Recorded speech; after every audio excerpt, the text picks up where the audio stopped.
oleh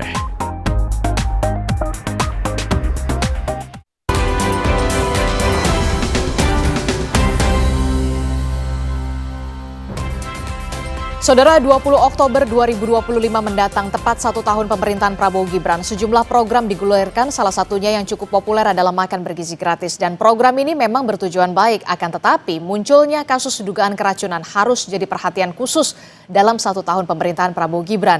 Bagaimana mengevaluasi program makan bergizi gratis? Kita akan berbincang dengan Kepala Badan Gizi Nasional, Pak Dadan Hindayana, melalui sambungan daring. Selamat pagi, Assalamualaikum Pak Dadan. Selamat pagi, Mbak Disti. Ya, Pak Dadan, walaupun ini kan 1 tahun pemerintahan Prabowo Gibran ini akan kita lihat di 20 Oktober, tapi kemudian program MBG ini baru berjalan di Januari ya Pak ya. Nah Pak Dadan, saya ingin tahu, jadi capaian apa saja yang sudah dicapai begitu ya, terkait dengan program MBG sepanjang tahun 2025 ini, Pak Dadan?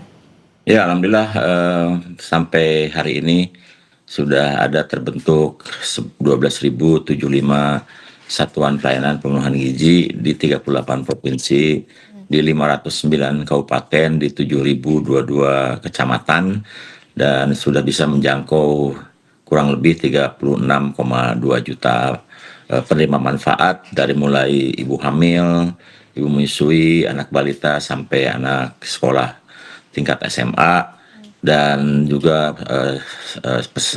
santri dan sekolah keagamaan lainnya. Oke, tapi kan kita lihat juga dari program MBG ini ada plus minusnya ya Pak ya, banyak juga tantangan yang harus dihadapi oleh BGN. Nah, dari sisi dapur SPPG ini juga menjadi sorotan, masih banyak yang belum terverifikasi atau belum mengantongi SLHS begitu ya.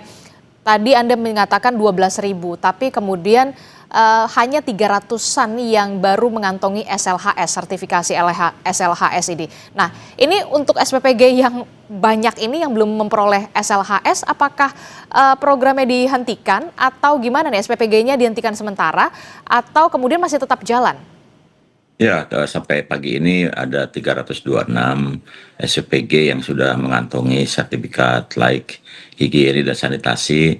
Tapi Mbak Adisti perlu tahu bahwa seluruh SPPG yang berdiri itu sudah mengacu kepada praktek-praktek SLHS.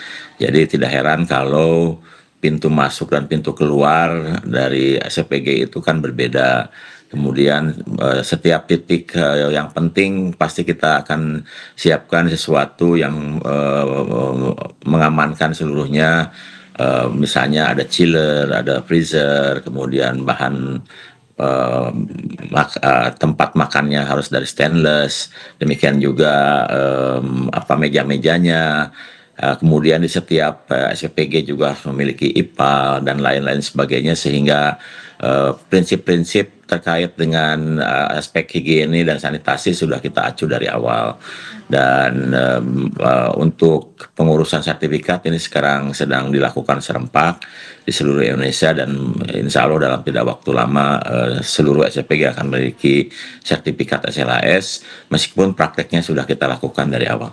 Targetnya berapa lama kemudian lebih dari 12.000 SPPG ini bisa mengantongi sertifikat dari atau mulai SLHS? berjalan sampai itu dan mendapatkan 1 bulan, ditargetkan seluruhnya sudah memiliki SLHS. Nah, lalu bagaimana memastikan kemudian SPPG yang belum punya SLHS ini tetap menerapkan hygiene, sanitasinya baik, jangan sampai kemudian ini berdampak terhadap anak-anak yang menerima menu makan bergizi gratis ini, Pak Dadan? Ya, tentu saja kan, karena kami kan satu SPPG kami terima sebagai bagian dari mitra dan kemudian bisa beroperasi itu setelah kami checklist seluruh bagian-bagiannya, mulai dari aspek higiene, sanitasi, kelengkapan peralatan dan lain-lain, termasuk sebetulnya sangat detail ya. Contoh untuk pisau saja, antara pisau yang digunakan untuk daging dengan sayuran saja kami bedakan, demikian juga talenannya, demikian juga ruang penyimpanannya. Beberapa kejadian masih terjadi karena beberapa SPPG tidak taat aturan menerapkan SOP yang kami terapkan. Sebagian besar adalah karena masalah teknis. Masalah teknis, oke. BGN ini kan sudah mendapat sorotan ya, Pak, dari soal program makan bergizi gratis ini. Bahkan Pak Presiden Prabowo Subianto mengatakan akan memperketat soal SOP tidak bisa diterima satu insiden pun soal dugaan keracunan terhadap anak-anak. Bagaimana pengawasan yang akan dilakukan secara ekstra ketat oleh BGN? Ya, yang pertama kita laksanakan apa yang diinstruksikan Pak Presiden. Seluruh SPG yang baru sekarang akan didampingi oleh juru masak yang bersertifikat selama minimal 5 hari agar mereka memahami critical control point pada masing-masing tahap proses penyiapan makanan, mulai dari pemilihan bahan baku, menghandling bahan baku, kemudian menyiapkan bahan baku, memasak, kemudian mengolahnya, kemudian menyiapkan pada food tray, dan kemudian mengirimkan dan sampai